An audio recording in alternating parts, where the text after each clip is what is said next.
अस्सलामुअलैकुम, कैसे हैं? ठीक हैं।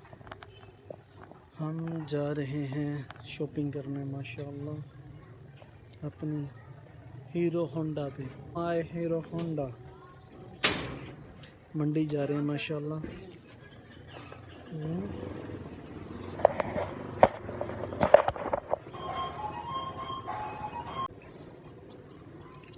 आज आपको मंडी की सैर कराते हैं अपने साथ। ओके, अल्लाह हाफ़िज़।